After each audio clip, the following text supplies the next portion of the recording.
y siempre acompañándonos en todo en nuestra sociedad sochena, pero también representándonos a nivel nacional y a nivel también internacional.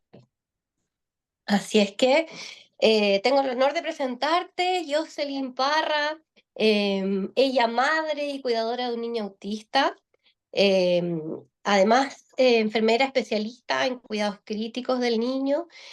Además, eres presidenta fundadora de Autismo Puente Alto, presidenta también de la Comisión de Condiciones del Neurodesarrollo de SOCHIES, de la Sociedad Chilena de Enfermería, Salud Mental y Psiquiatría. También representante metropolitana de la mesa TEA Minsal, miembro de la Comisión Autismo, Seremi Salud, gestora además intelectual del proyecto de capacitación de los equipos de salud, miembro de Sochena, ¿cierto? Y de la red ENSI Chile, además de trabajar en el Hospital Sotero del Río y la unidad de paciente crítico, que además cabe considerar que está, ¿cierto? Saliente de turno, así es que estamos muy contentas que nos puedas acompañar el día de hoy. Así es que bienvenida, Jocelyn. La pantalla y el webinar es todo tuyo. Las preguntas, la idea es que puedan ser al final para no Ujú. interrumpir a Jocelyn y ojalá poder mantener todos nuestros micrófonos cerrados. Hola a todas, y no sé si hay todos, no veo a ningún hombre, no. Bueno, qué alegría recibir esta invitación. Para mí es un honor, un placer, así que vamos a empezar. Somos poquitas, pero mejor, porque siento que uno puede Mm. interactuar un poco más. Me ha pasado cuando asisto a webinar un poco más concentrado, de más de 100 personas, oye, es súper difícil la comunicación ahí y muchas veces hay preguntas que quedan en el aire. Así que la idea es hablar un poquito de este tema, que efectivamente me apasiona, y la idea es que después finalizamos con algunas preguntitas y podamos en el fondo compartir experiencias también sobre el tema. Voy a tratar de resumir lo que les decía a las chicas hace unos minutos, es que es súper complejo hablar de espectro autista y resumir un tema es aún más complejo todavía, ¿ya? No sé si se ve la pantalla completa, ¿sí? Sí, se ve ¿Sí? súper bien, Súper. Jocelyn. Ya, perfecto. Bueno, hoy día tengo la ardua labor, la responsabilidad de visibilizar una de las condiciones del neurodesarrollo más frecuentemente declaradas a nivel mundial, no solamente a nivel nacional. Y para mí, como bien dice el nombre, es un desafío. ¿Ya? Es un desafío porque soy madre de uno de ellos en plena adolescencia. Y además también donde trabajo con personas adultas dentro del espectro.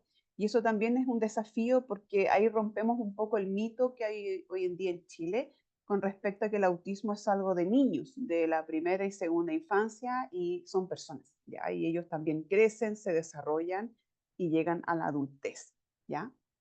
Eso, vamos a partir.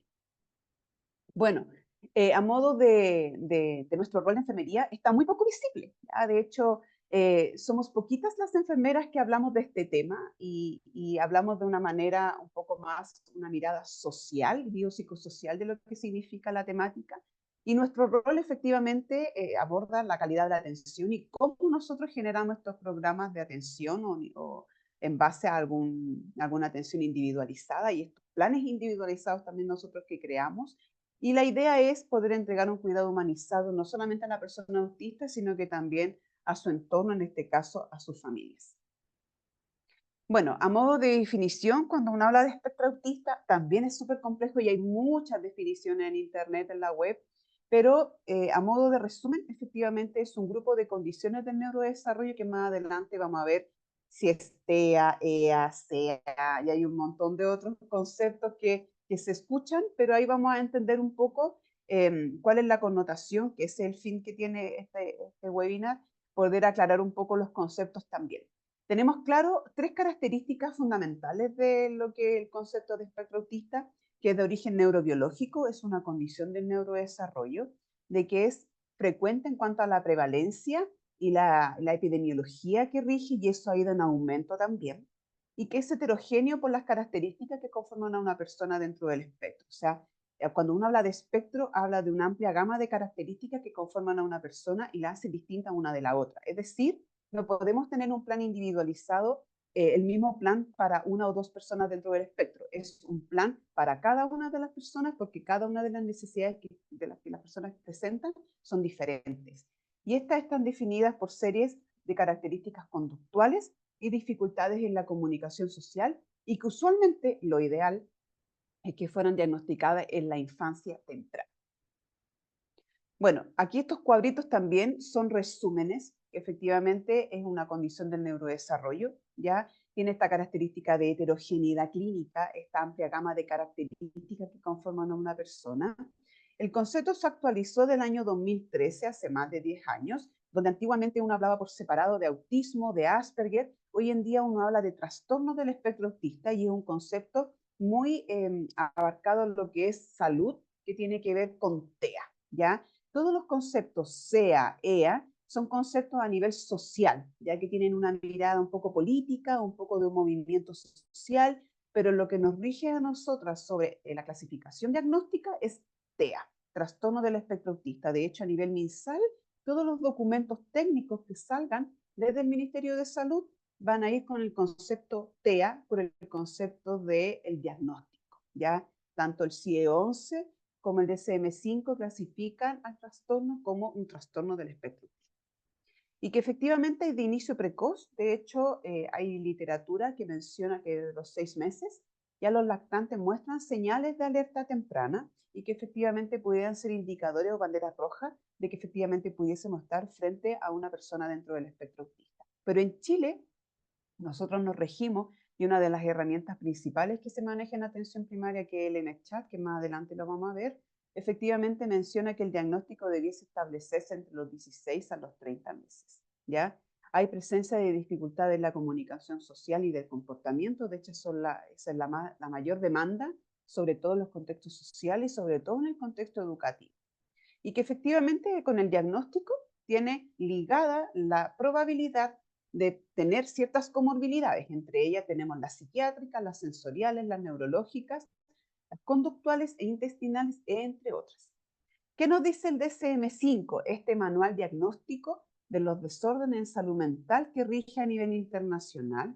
Nos dice que para poder realizar el diagnóstico tiene que haber la presencia de dos ejes fundamentales.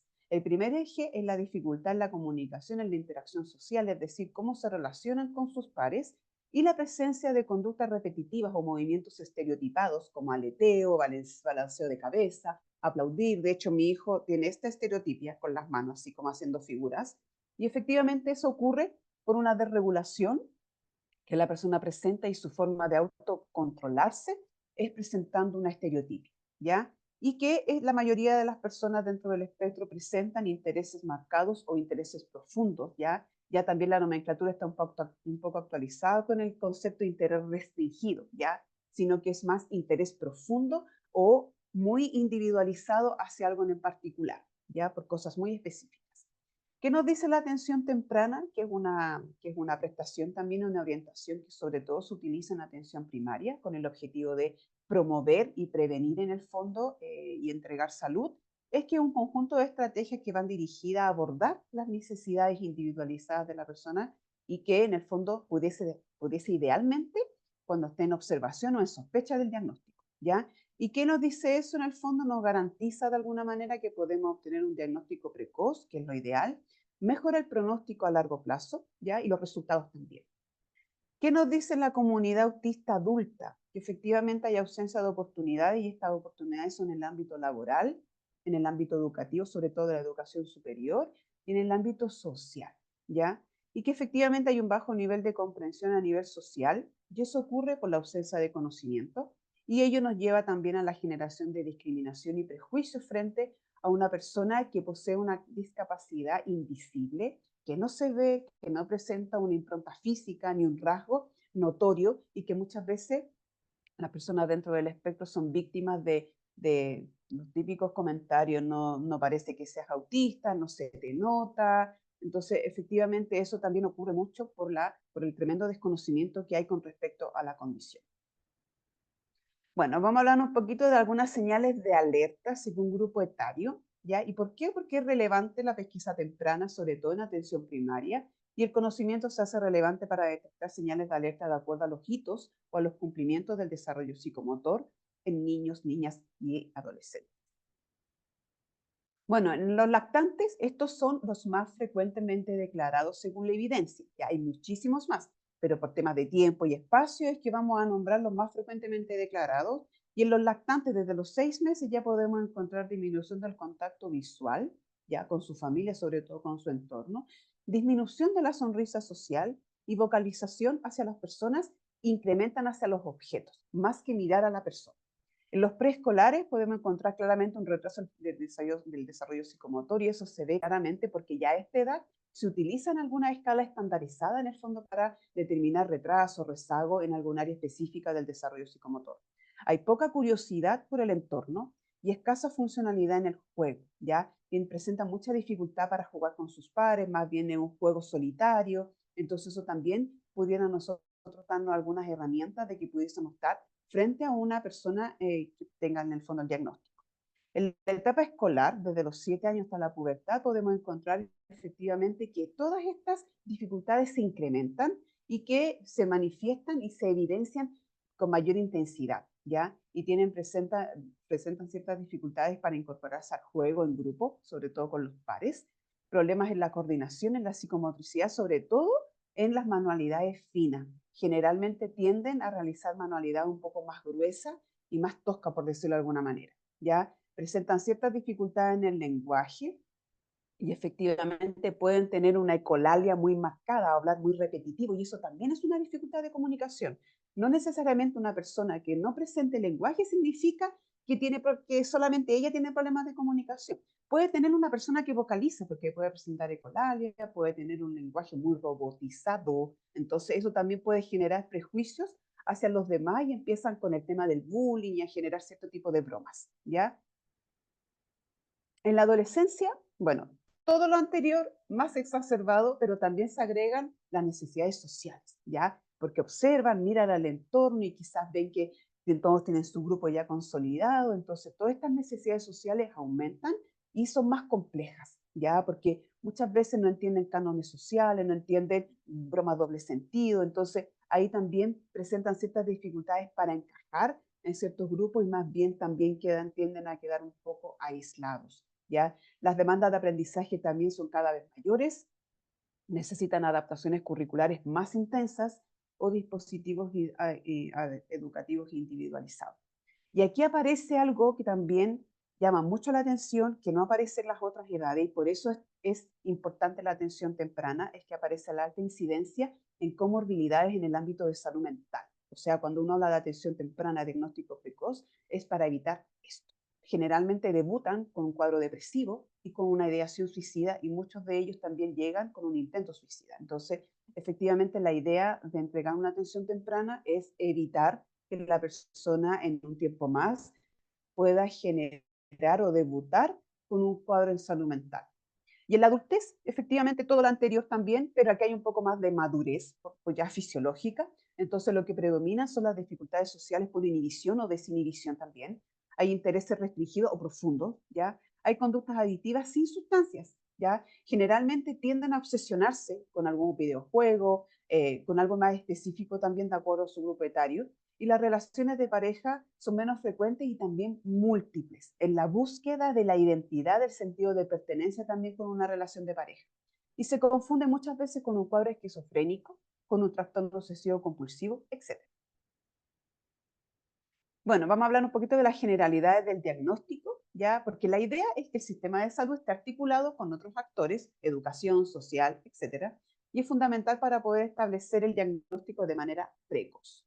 Bueno, a nivel de generalidades también, ya en honor al tiempo, el diagnóstico es 100% clínico, es decir, no hay una gota de sangre, no hay un examen radiológico, no hay una resonancia nuclear magnética que alguien le diga que está dentro del espectro autista. Esto es mediante una consulta con un profesional, ya que mediante conducta observada, él puede en el fondo también, vinculando a la familia, puede empezar a recopilar toda esta información y los antecedentes para poder establecer el diagnóstico.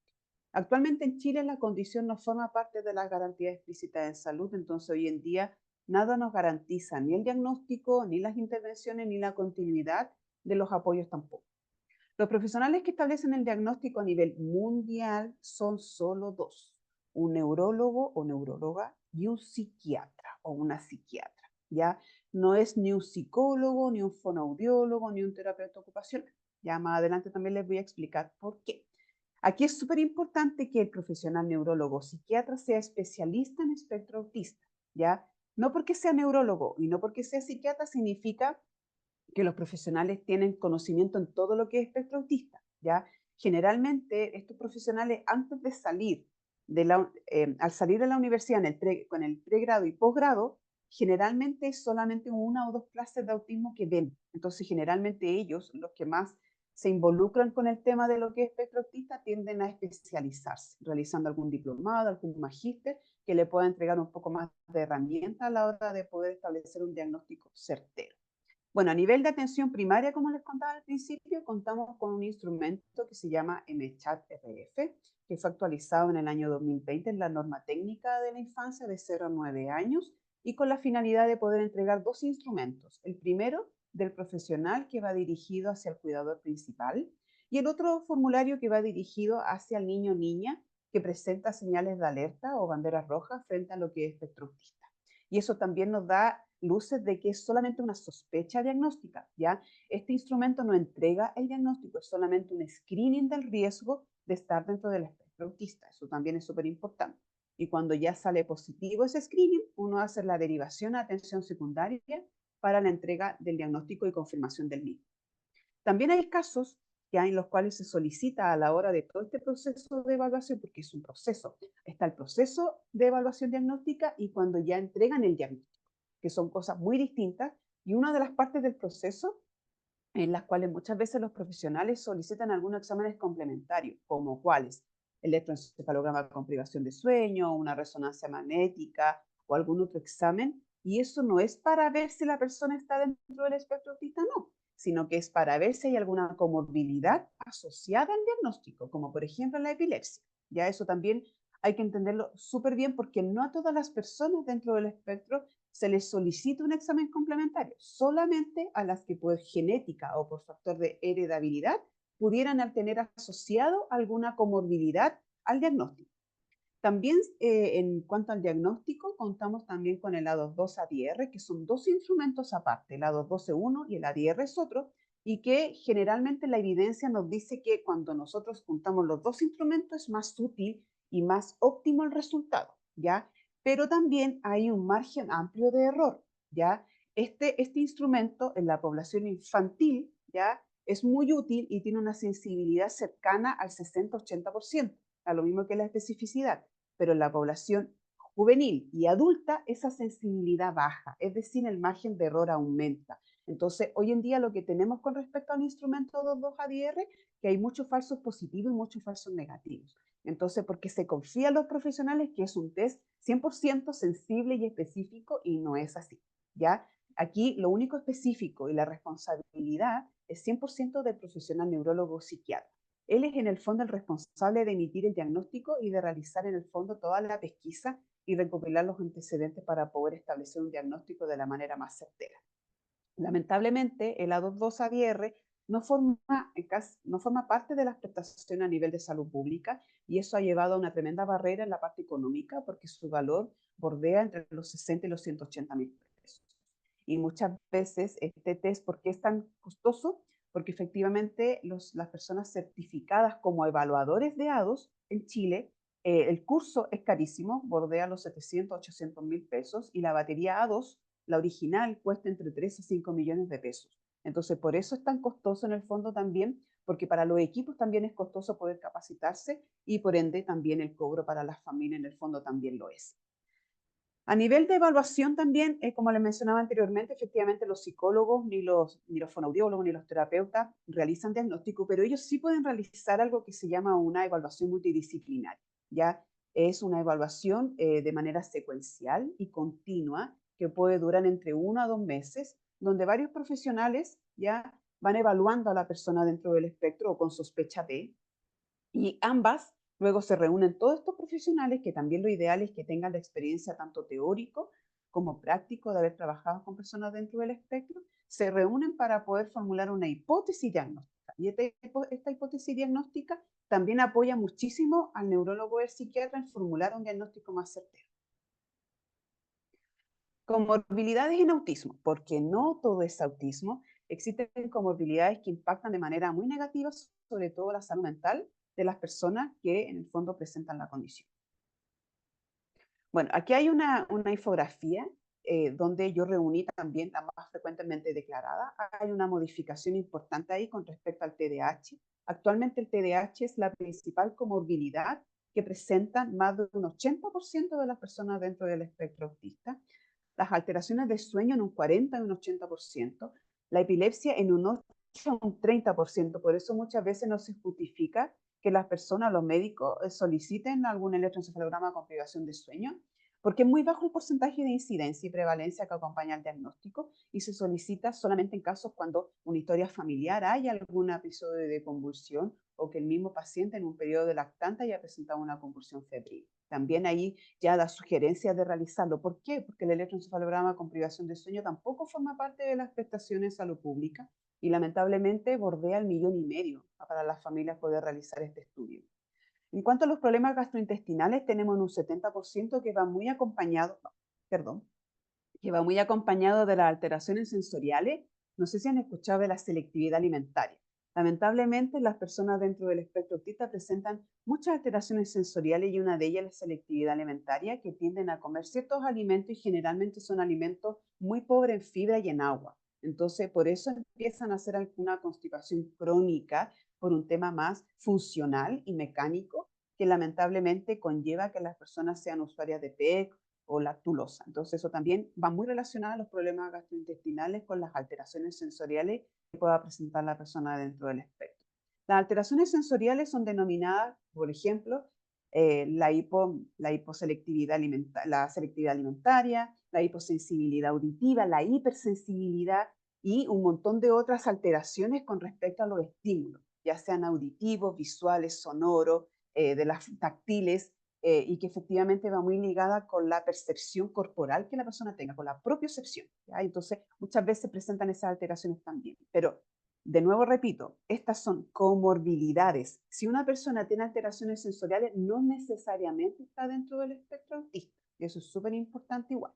Y los trastornos conductuales en un 60 a 80% de los casos. La mayoría de las personas dentro del espectro autista presentan trastornos conductuales. ¿Y por qué es? Ustedes se preguntarán por las dificultades en la comunicación. La mayoría de las personas que presentan dificultades en la comunicación, ya sea por la ecolalia y porque pueden no expresar lo que necesariamente necesitan, se tienden a frustrar. Y esta frustración muchas veces desencadena en una conducta defensiva. Es decir, yo tengo dificultades para comunicarme, lo más probable es que tomen una conducta defensiva y que sea disruptiva para los demás. La depresión y la ansiedad bordeando casi el 70%, y esto es la adolescencia, como lo vimos anteriormente.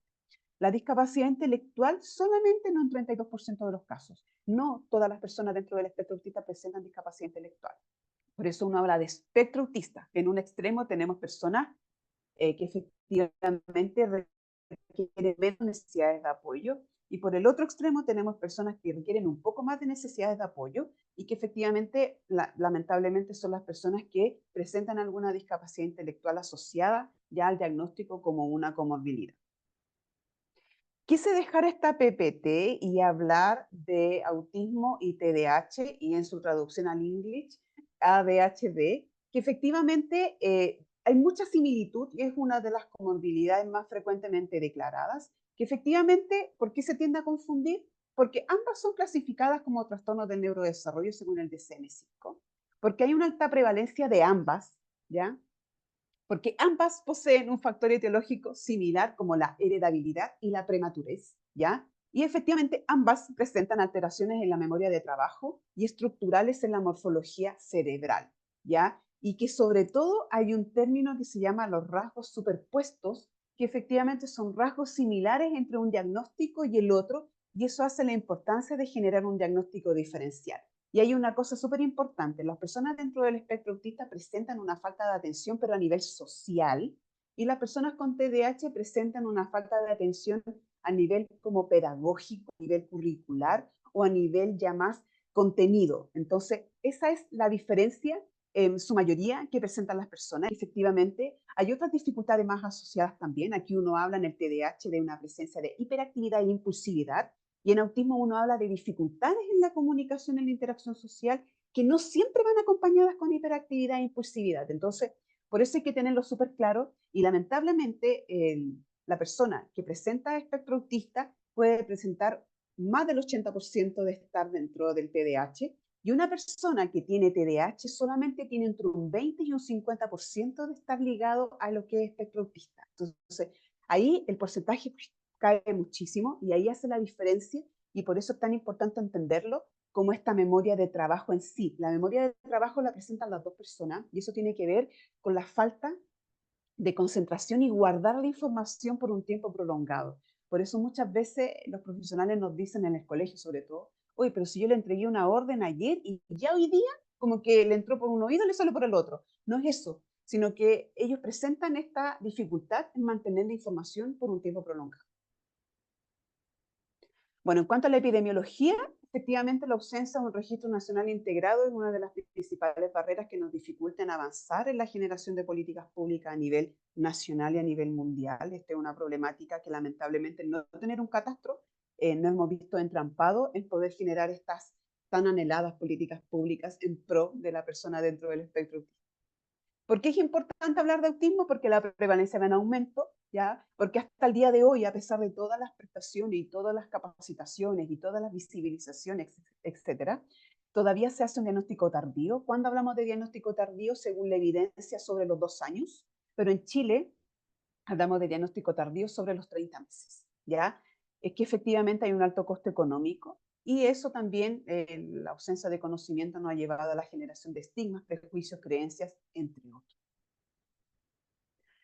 Aquí hablamos de porcentajes, y estos porcentajes más que nada tienen que ver con la población a nivel nacional que se encuentra en situación de discapacidad según el ENDIDE, la Encuesta Nacional de Discapacidad y Dependencia, que nos dice que efectivamente más de 2.700.000 personas mayores de 18 años viven en alguna situación de discapacidad, y aquí hay personas dentro del espectro autista que poseen la credencial de discapacidad, que no todos la tienen, y que efectivamente en la población infanto-juvenil de 2 a 17 años encontramos casi 600.000 habitantes. Entonces, lo más probable que estos valores sean aumentados debido a que muchas dentro de las personas dentro del espectro autista no tienen credencial de discapacidad, porque sacar la credencial de discapacidad es muy lento el proceso, muy engorroso, y que muchas veces las familias se quedan a la mitad del camino y no llegan a obtener su credencial de discapacidad.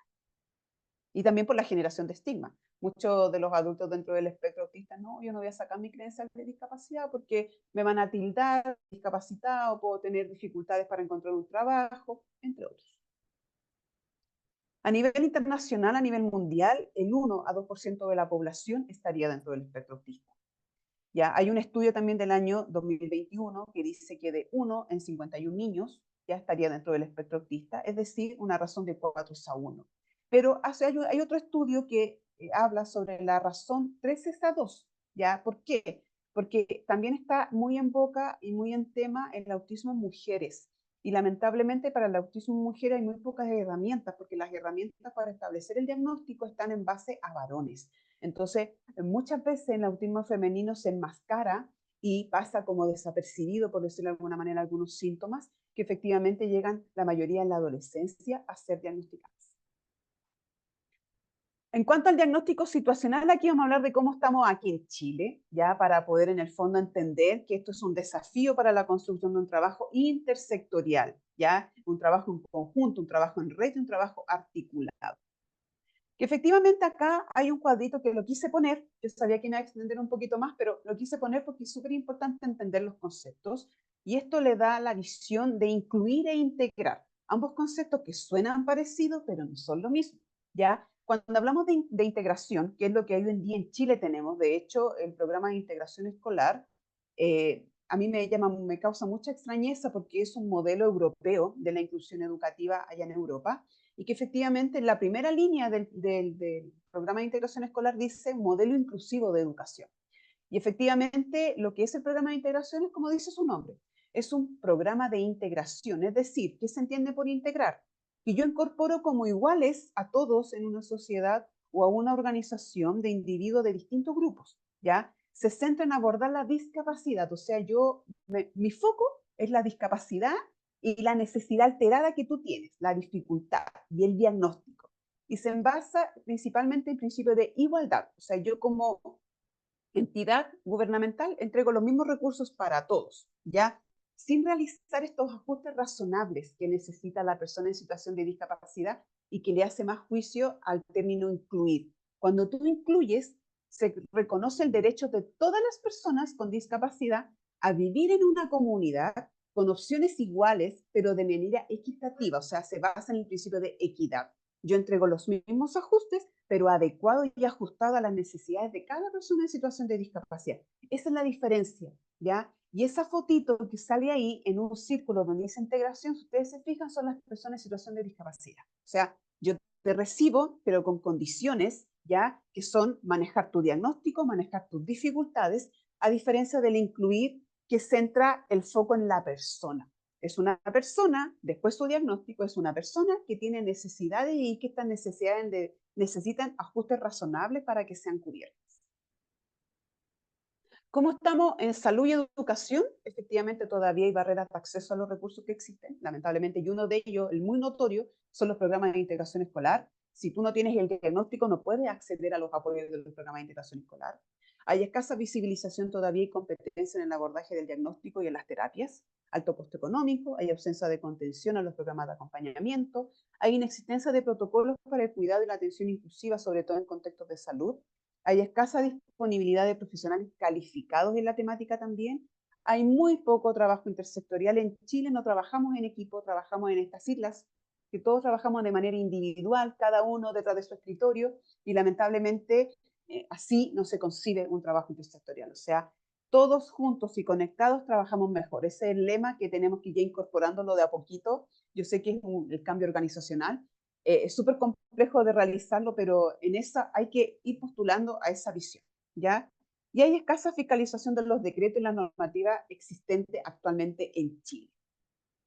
De hecho, para no alargarme, no quise poner los datos de la superintendencia ni nada por el estilo, pero hay más de 5.000 denuncias desde mayo del año pasado y que efectivamente los funcionarios de la superintendencia no dan abasto con la cantidad de denuncias que se generan en la entidad.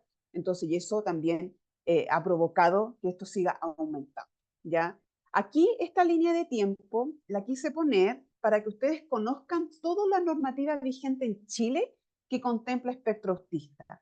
Lamentablemente, cuando voy a relatar o voy de conferencista a algún lugar donde me invitan y todo eso, lamentablemente a mí generalmente me molesta mucho cuando la gente me dice que esto es nuevo, ¿ya? Esto no es nuevo, ya esto partió hace muchísimos años. El problema es que aquí en Chile se está sonando hace poco, pero ya en el año 2007, 2008, habían ya documentos ya técnicos desde los ministerios, sobre todo el Ministerio de Educación, que entregaban herramientas al equipo educativo. Entonces, generalmente cuando me dice la gente de educación que esto es nuevo, a ellos le digo no, porque ya ha habido normativa vigente antes, previamente, y que lamentablemente desde el Mineduc no se realizó la bajada como debía realizarse en los territorios para que todos estuvieran con la misma información.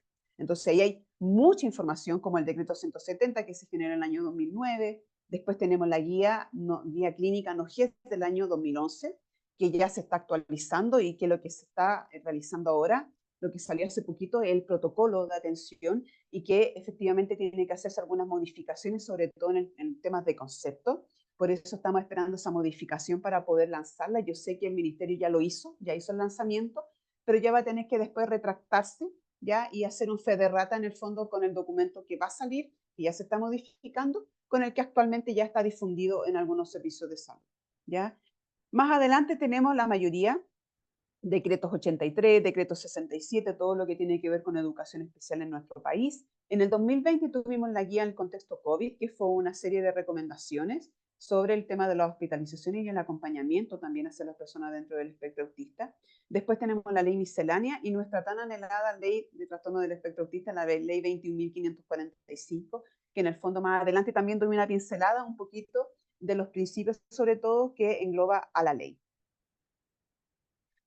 Estrategias en el ámbito hospitalario, yo siento que es súper importante, pero también esta es una pincelada porque hay que entender que uno tiene que realizar un plan estandarizado ya en pro de cada necesidad de las personas dentro del espectro, pero es importante en el fondo comprender cuáles son las estrategias y herramientas efectivas para entregar apoyo y contención en base a las necesidades individualizadas de cada una de las personas.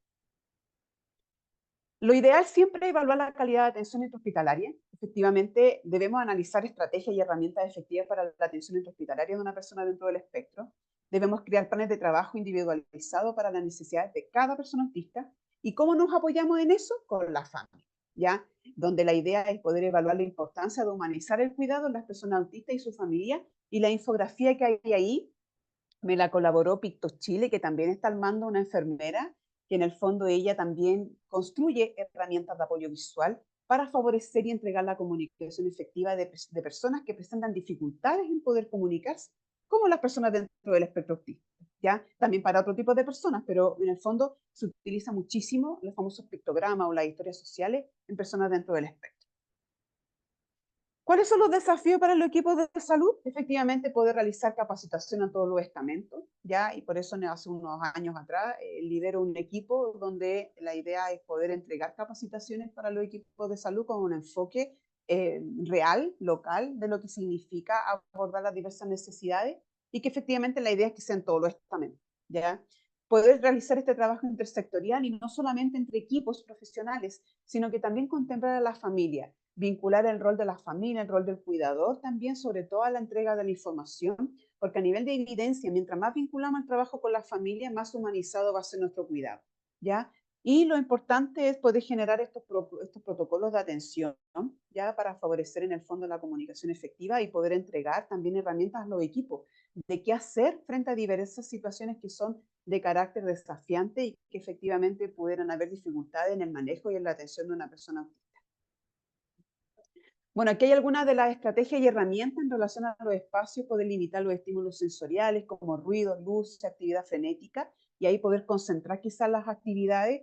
Espera, generar siempre la espera en algún lugar tranquilo, la mayoría. Yo me he recibido muchísimos pacientes dentro del espectro que van a realizarse algún examen electivo y tienen que ingresar a la UCI. Generar un espacio tranquilo, un espacio libre de estímulos detonadores de conductas y que efectivamente podamos tener un poco más de tolerancia, empatía y en la parte de comunicacional utilizar algunos sistemas de comunicación como una medida de anticipación, prever hacia el futuro y favorecer siempre la comunicación efectiva con ellos. En cuanto a los procedimientos, explicarlos de manera más lenta, más despacio, permitir estos descansos entre una información y otra, ¿ya?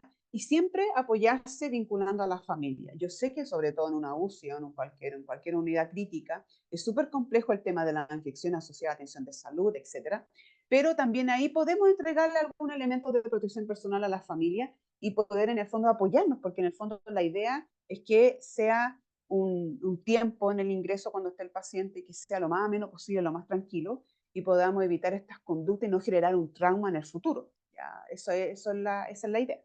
Y ahí también hay algunas infografías que pueden en el fondo apoyar la comunicación entregando una anticipación. O sea, yo a esta infografía la idea es que se le muestre en un servicio de urgencia, que esa es la sala de espera de la UPC, por ejemplo, y en algún procedimiento que la persona pueda ver el carro de procedimiento con el cual se le va a realizar alguna punción venosa, etc.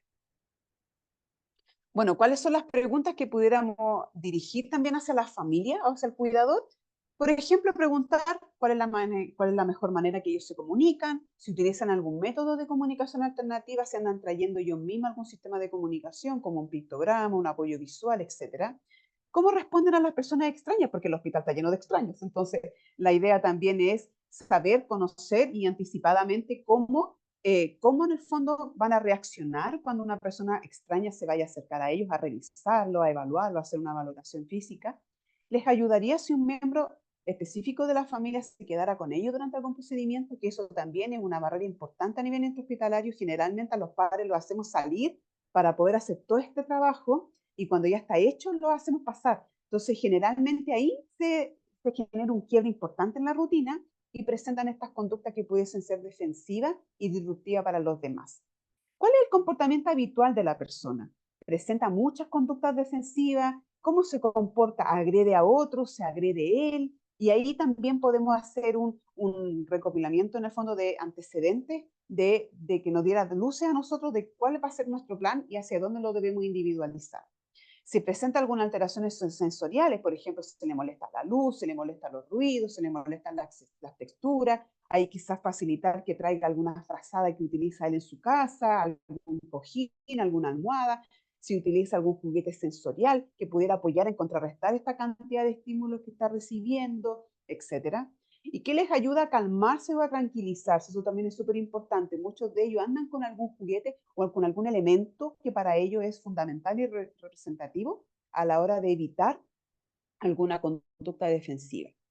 Y algo muy importante en el contexto hospitalario, si alguna vez se ha escapado o se ha fugado. No sé si alguien ha escuchado el término escapista. Eso es porque generalmente esta conducta se presenta cuando la persona está en un lugar donde hay mucho disconfort, ¿ya? Y mucho estímulo que para él es detonador y desagradable, entonces él tiende a salir de ese lugar. Y muchas veces escapa como una sensación así de desahogo, necesito salir de aquí, no me agrada, me siento en disconfort, me desagrada completamente. Y eso también hay que conocerlo, porque ahí hay que tomar medidas en el fondo para prevenir que ocurra eso y que vaya a ocurrir algo, algún evento no deseado.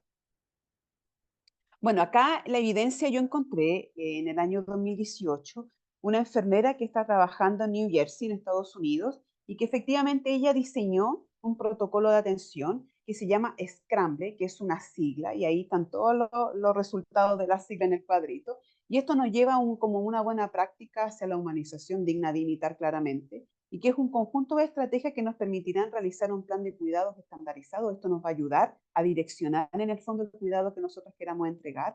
La primera letra enfoca todo lo que es sensorial, ¿ya? Y obviamente la idea es entregar un tratamiento sensorial que reduzca la cantidad de estímulos, como lo mencioné anteriormente. La letra C tiene que ver con la comunicación y entregar una comunicación sencilla, directa, concreta, breve y dar los espacios de tiempo entre una información y otra. La R habla de lo que es reducido, ya reducir la cantidad de personal involucrado en la atención, concentrar las actividades en un profesional o en un equipo. Permitir tiene que ver con, ahí viene la otra sigla, la otra letra, con entregar más tiempo de lo normal. Yo sé que es una actividad muy frenética la de las unidades, pero créanme que se puede, ¿ya? Se puede, organizándonos bien con los tiempos, que efectivamente se puede hacer una valoración y una entrega de información un poco más lenta, con más paciencia y demostrativa a la hora de poder entregar la información también. En cuanto a la conciliación, y esa es la otra sigla, tiene que ver con los medicamentos. Efectivamente, hay situaciones en las cuales requiere medicación, pero utilizarlo como último recurso, ya entender también que ellos muchas veces son usuarios de algunos medicamentos y si yo administro otro medicamento que sea antipsicótico, puedo provocar una reacción paradojal que muchas veces sucede en los servicios de urgencia, donde por el desconocimiento y porque no tienen la comunicación fluida con las familias, administran algún medicamento para tratar alguna conducta y esta conducta se exacerba. Por eso es importante también tener en consideración cuáles son los fármacos que utiliza y cuáles son las reacciones adversas que puede presentar o interactuar recursos, que ahí viene la otra letra, que es la B, que tiene que ver con esta caja, de tener la disposición de juguetes sensoriales, lo que les decía anteriormente, porque los utilizan mucho para poder en el fondo autocontrolar esta cantidad de estímulos que están recibiendo. Y la otra letra tiene que ver con escuchar, ya que una palabra que es tan lógica, pero que muy pocas veces la utilizamos a la hora de entregar información. Y la última parte tiene que ver con modificaciones y con los ajustes realizar en el entorno, por ejemplo, un ajuste importante, si a la persona le molestan las luces, poner una luz más tenue, si a la persona le molestan los ruidos, utilizar un tono de voz más bajito, y así sucesivamente realizar los ajustes en pro de poder entregar una atención de calidad a la persona de todo el espectro. ¿Qué nos dice la evidencia? Efectivamente hay muchos estudios con respecto al manejo y de cómo en el fondo podemos nosotros entregar atención a las personas dentro del espectro, pero la mayoría dicen que el cuidado de niñas, niños y adolescentes autistas no es infrecuente en los servicios hospitalarios, ¿ya? Las personas autistas pueden presentar ciertos comportamientos como agitación, comportamientos que pueden ser peligrosos para ellos y para el entorno, y muchas veces siendo esos los motivos por los que acuden a los servicios asistenciales, muchas veces por agitación psicomotora importante, por un descontrol de impulso, y va a depender también la cantidad de comorbilidades que la persona también presente, llegan a los servicios de urgencia también. Para una persona autista, la hospitalización puede ser una experiencia sensorial y cognitiva abrumadora, de verdad que sí. Profesional de salud y de enfermería, sobre todo nosotras, debemos poseer la mayor cantidad de conocimiento sobre estas necesidades individuales y poder generar un plan de cuidado estandarizado. Quizás no vayamos a lograr que la persona no presente conducta, pero quizás sean más fácil de llevar y quizás presenten en vez de 10, va a presentar 1 o 2. Entonces, la idea siempre es fijarse metas, no aspirar a tan alto, pero sí podemos en el fondo generar una mejor estadía a nivel hospitalario, ¿ya? Y la idea siempre es reducir el estrés propio de la hospitalización. Eso es que sea una estadía más amena, más llevadera, no solamente para la persona y su familia, sino que también para el equipo de salud. Bueno, ¿cuáles son las implicancias en el abordaje de las personas autistas en contexto hospitalario? El apego, y por eso tiene que ver con el tema del acompañamiento de la familia como un acompañamiento terapéutico. La integración sensorial, con todo lo que ya hemos mencionado anteriormente, sobre todo las dificultades en el ámbito sensorial. La comunicación, favorecer siempre una comunicación efectiva. Ocuparnos, y eso tiene que ver con el entorno, cuánto generamos y cuánto ocupamos también de nuestro conocimiento en generar planes de cuidado interdisciplinarios y también individualizados. Abordar siempre la conducta y entender a la conducta como una respuesta frente a algo que quizás no nos dimos cuenta, no nos fijamos, no preguntamos y que generalmente lo vemos después en el reflejo y lamentablemente cuando ya la conducta está presentada, no hay mucho que hacer, sino que esperar que esta conducta ceda, ¿ya? Y evitarla, aprender de la conducta, qué fue lo que pasó, qué la detonó, cómo, cuándo voy a tomar las medidas necesarias para que esto no vuelva a suceder, entre otros y generar también las adecuaciones respectivas a todo lo que es el ambiente físico y social, sobre todo el contexto hospitalario. ¿Cuál es la importancia de la familia? Y aquí a nivel nacional existe la necesidad de levantar efectivamente la demanda de quienes cuidan, hay quienes requieren cuidados también. Actualmente existe un doloroso consenso respecto a la falta de redes de apoyo, sobre todo a nivel familiar, servicios de cuidado a nivel gubernamental, y lo que conlleva la precariedad del apoyo hacia quienes cuidan de otros, ya sea decir las familias o las personas representativas. En la mayoría de los casos, yo diría, la evidencia dice un 60, pero yo digo que casi un 99,9%, son los padres quienes pesquisan y sospechan que algo sucede, algo pasa, mi niño de un día para otro cambió conductualmente, las pataletas son un poco más intensas, presenta ciertas dificultades, sobre todo cuando ladra un perro, cuando pasa un camión, no se comunica fácilmente, me rechaza la mirada, entre otros. Y efectivamente somos los más expertos en conocer el autismo de sus hijos, porque uno siempre a los padres le da el consejo de, más que leer la literatura y saber lo que consiste el espectro autista, que es importante, yo siempre a los papás los invito a conocer el autismo de sus hijos, ¿ya? En qué consiste, cuáles son los disconfortes, cuáles son lo que le molesta, qué es lo que le gusta, cuáles son sus intereses. Acá hay un video que quiero que vean, está en catalán. Yo siempre lo comparto este video en todos lados porque siento que es muy decidor y de alguna manera trata de transparentar lo que sienten las familias. Espero que se escuche. Portàvem ja bastant temps veient que hi havia certes dificultats. És a dir, la Elia acadèmicament és molt bona, treia molt bones notes, però hi havia un problema de relació que nosaltres ja notàvem. No? A veure, a l'inici, en el meu cas, va ser molt aviat. Potser el nen tenia any i mig, una cosa així, i va ser a la guarderia, quan ja em van dir que les mestres no eren capaces, amb les eines que tenien com a mestres, de fer respondre al nen. I llavors ens van proposar d'anar al CEDIAP. Cada fill o cada situació d'autisme és diferent, perquè és veritat que tenim uns trets en comú, però som tan diferents que jo entenc que costi interpretar que aquella persona té autisme. I més perquè en una situació mèdica no el veus en el context de casa i no acabes de percebre les mateixes coses. No? I per tant, el nostre cas va ser això, 10 anys fins a arribar a tenir un diagnòstic. Després del diagnòstic va ser com una alliberació, perquè totes les conductes que vèiem ens feien patir molt i vèiem una part molt agressiva, molta incomprensió, plorava molt, no l'enteníem. Per una banda, és una putada, però per una altra és l'inici del camí que has de seguir, perquè anaves com donant pals de cec. Què té, no sé. I aquesta va ser, per mi, en el fons, va ser una alliberació. Per nosaltres va ser molt important tenir un diagnòstic perquè a partir d'aquell moment vam començar a informar-nos, a saber més coses i de cop i volta vam poder com interpretar el que deia el nostre fill. És a dir, era com si tinguéssim un diccionari que ens permetés entendre tot el que feia i a partir d'aquí nosaltres actuar. Normalitzar la situació, entendre-la amb ella, modificar moltes coses de casa, canviar molts hàbits i començar a treballar amb moltes rutines i mica en mica veure que no era una rabieta la que feia, sinó que veritablement hi havia un problema de fons. No? I aleshores, deixar-nos aconsellar molt. El que has de fer és com reorganitzar la teva vida, canviar els paràmetres a l'hora de fer les coses de cada dia. Que continues fent el mateix que les altres famílies, però d'una altra manera. Vull dir que aprens, per exemple, a demanar les instruccions d'una manera diferent, aprens a explicar, a preveure, però fer el mateix que feies abans. Li diria que és difícil, les coses com són. No puc dir, no passa res, no, és molt difícil. El que sí que és cert és que tens dies de tot. Hi ha dies quan el nen fa una petita evolució, dius, ostres, guai, ens en sortirem i mira i tal. Un altre dia t'aixeques i el nen dius, ostres, per favor, no, això ja ho havíem deixat de fer o això ja no tocava. I llavors tornes a dir, buah, és que no me'n sortiré, és que quina merda, és que per què jo, per què m'ha tocat a mi? Bueno, doncs les respostes no les tinc, però el que sé és que és el que tinc. Llavors he de viure amb això i es pot fer. Paciència, molta paciència, estimar-te'l molt i després no tenir pena.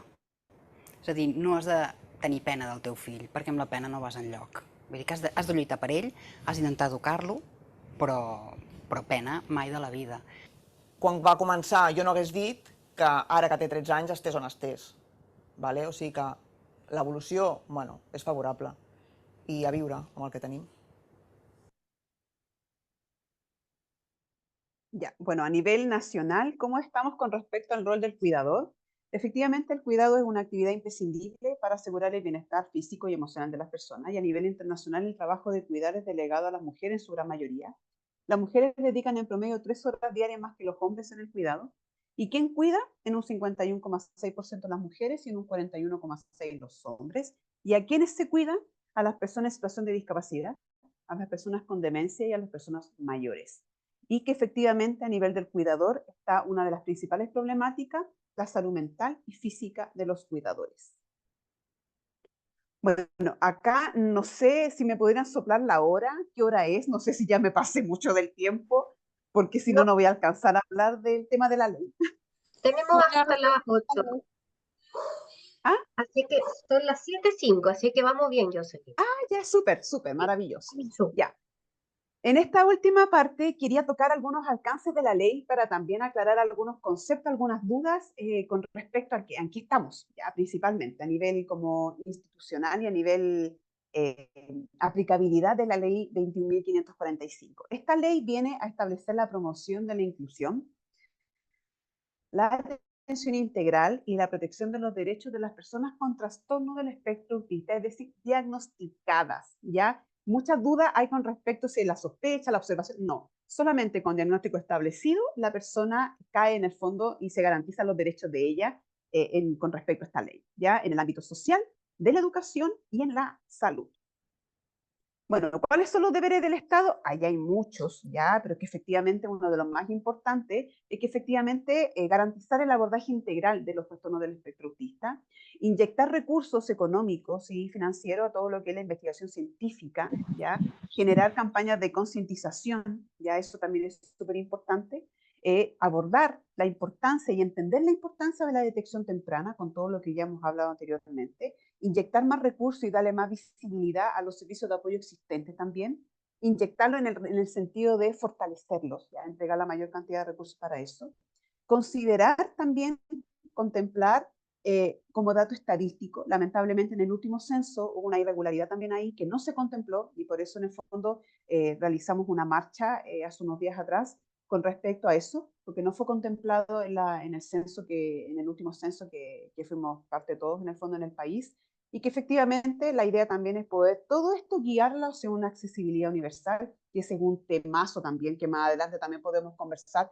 con respecto a accesibilidad universal, pero va muy de la mano con el concepto de incluir, y que efectivamente garantizar también y enfocar los derechos sexuales y reproductivos de todas las personas, entregar también recursos para la capacitación, el perfeccionamiento y la generación de protocolos, y sobre todo también disminuir las barreras en el ámbito escolar y romper en el fondo los estigmas y la discriminación que se generan también en ese ámbito. ¿Todo con qué? Con un enfoque de derechos e inclusión hacia la persona dentro del espectro autista. En el ámbito sanitario, esta ley va muy de la mano con varias leyes y viene como a validar también algunas leyes, como la 20.422, con la 20.584, con todo lo que tiene que ver con derechos y deberes de los pacientes, y con la Convención Internacional de las Personas en Situación de Discapacidad del año 2006. ¿Ya? ¿Quién va a articular y quién va a fiscalizar todo esto? La Superintendencia de Salud. ¿Ya? La idea es poder establecer necesidades individualizadas, como ya lo mencionamos anteriormente. La idea es también darle alto fortalecimiento y tamizaje a todo lo que es screening de riesgo. Articular también y que trabajen de manera en conjunto salud y educación, ¿ya? Por eso hablé algunos temas de educación. Yo sé que autismo y contexto educativo es otro tema como muy aparte, pero traté de englobarlo un poco para que también la gente empiece a mirar, porque claramente en Chile la gente de salud debe saber lo que se hace en educación y viceversa, pues la gente de educación debe saber lo que se hace en salud. Y también la idea es poder contemplar, inyectar recursos también y fortalecer todo lo que es el proceso de sospecha, todo lo que es el proceso diagnóstico y sobre todo las atenciones específicas que se habla muy poco. Con respecto al ejemplo que yo le di hace unos minutos, con respecto al electroencefalograma con privación de sueño, poder entregar recursos económicos para poder fortalecer esa área también. Todo lo que es atención dental, ustedes supieran cuánto cuesta una atención dental, imagínense una persona que tenga hipersensibilidad, todo lo que es oral, su boca, y que efectivamente no se le puede hacer un procedimiento dental. Muchas veces hay que sedarlos y para sedarlo el procedimiento cuesta entre 700.000 pesos hasta 1.500.000 para retirar a veces un diente. Entonces, claramente esas atenciones específicas también debiesen ser contempladas en todo lo que es el proceso de la ley y así se está haciendo. Bueno, ¿qué implicancias son en el contexto sanitario? Efectivamente, las capacitaciones a los equipos de salud. De hecho, hay algunas plataformas ya activándose a nivel del MinSal y a nivel del Minedu para poder entregar estas capacitaciones, inyectar en el fondo los recursos para el diagnóstico precoz. Lamentablemente todavía está muy al debe, pero el Ministerio ya tiene hasta este año para poder realizar los centros de atención diagnóstica y de intervención en cada servicio de salud. Es decir, a nivel metropolitano mínimo van a haber seis centros de atención, y eso tiene que ver con darle aplicabilidad a todo lo que es la ley, también inyectar recursos mucho en atención primaria. En atención primaria, de hecho, se van a inyectar recursos todo lo que es las corporaciones de salud mental, los COSAM, en los CEFAM también, para poder entregarle capacitaciones sobre aplicar MChat a los equipos y sobre todo a nosotras las enfermeras que realizamos los controles de niños sanos.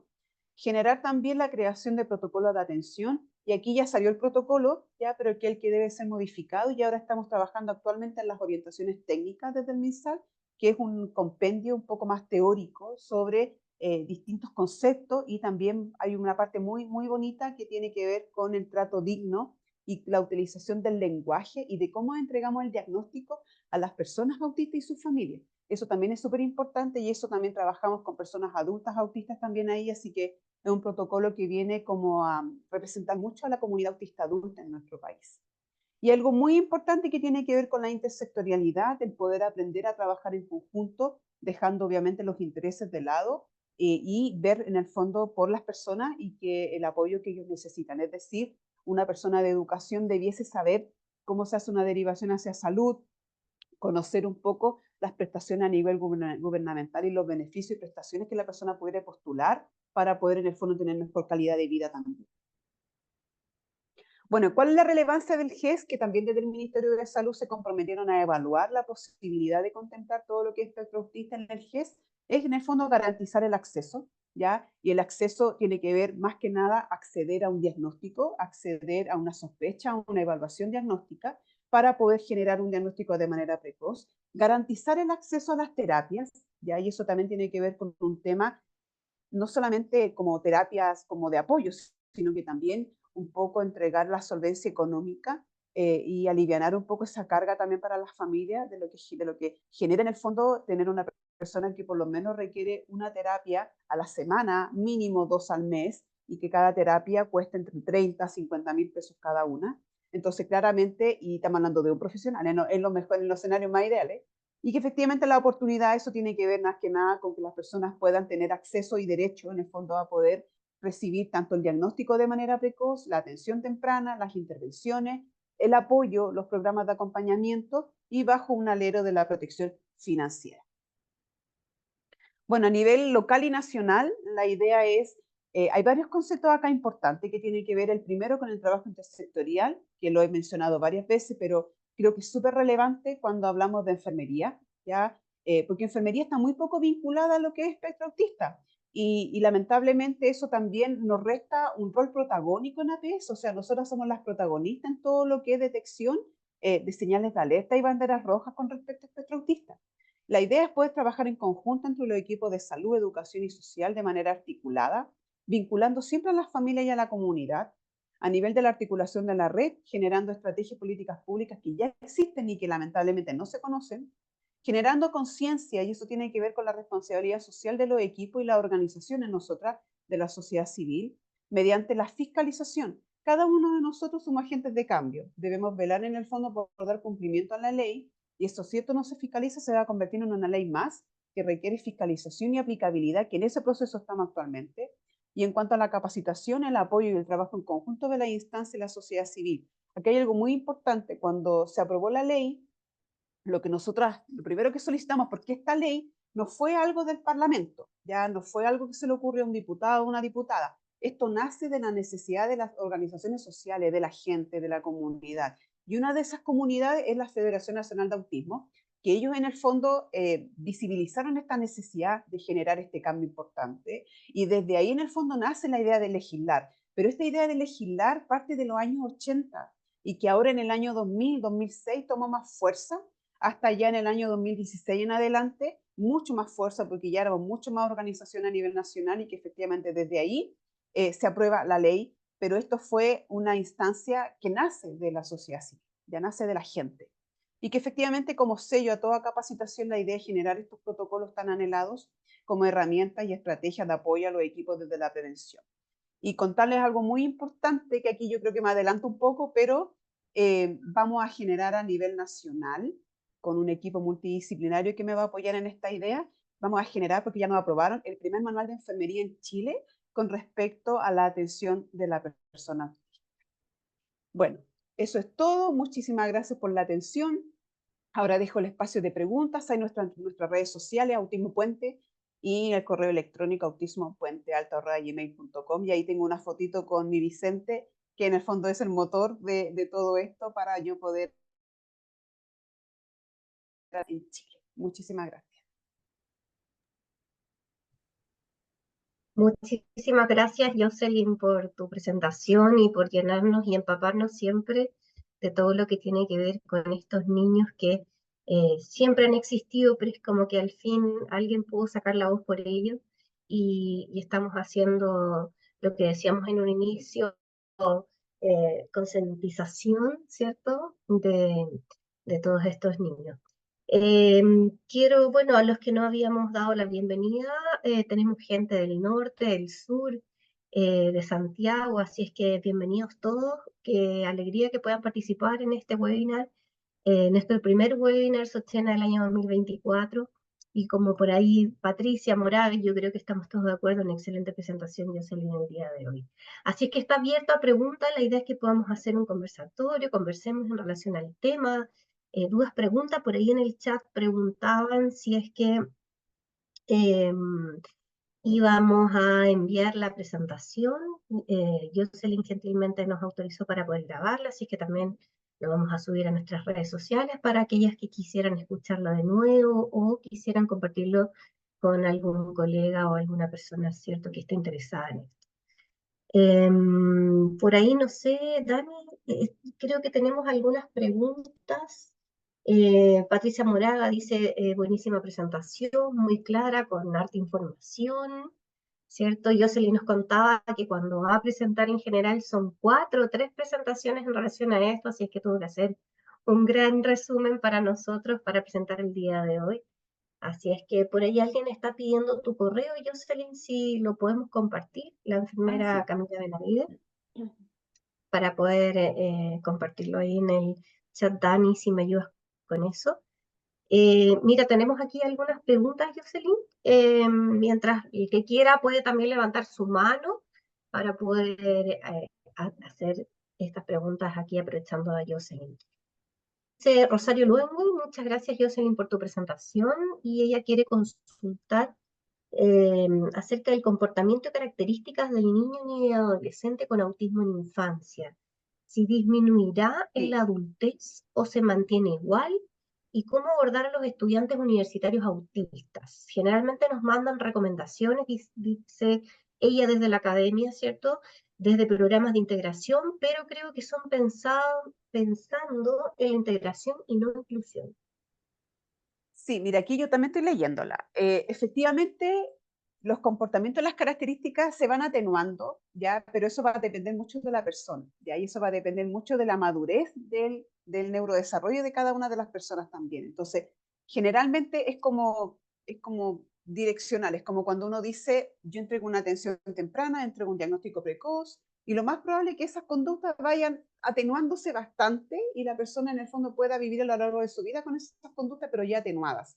Muchas veces los movimientos estereotipados también hacen terapia para poder atenuar esa estereotipia y que no sea tan discapacitante, por decirlo de alguna manera, a nivel social, y que no genere tanta como discriminación o tanto bullying en el contexto sobre todo escolar. Pero en el otro escenario, supongamos que la persona no recibió atención temprana y que lamentablemente el diagnóstico fue tardío, que lamentablemente quizá ya debutó con una depresión en la adolescencia, lo más probable es que esas conductas vayan aumentando a lo largo del tiempo. Entonces, va a depender mucho de la atención temprana, de la intervención, de cuándo se generó el diagnóstico, de los apoyos, de las comorbilidades asociadas al diagnóstico que tenga. Entonces, es como muy multifactorial, pero la evidencia dice que con atención temprana, diagnóstico precoz, el pronóstico mejora. Y eso quiere decir que las conductas se atenúan, la persona socialmente un poco más activa, tiene mejor pronóstico a largo plazo, entonces va a depender mucho de la importancia de la atención temprana. En cuanto a la estrategia en los estudiantes universitarios, ahí hay muchas cosas que también las mencioné.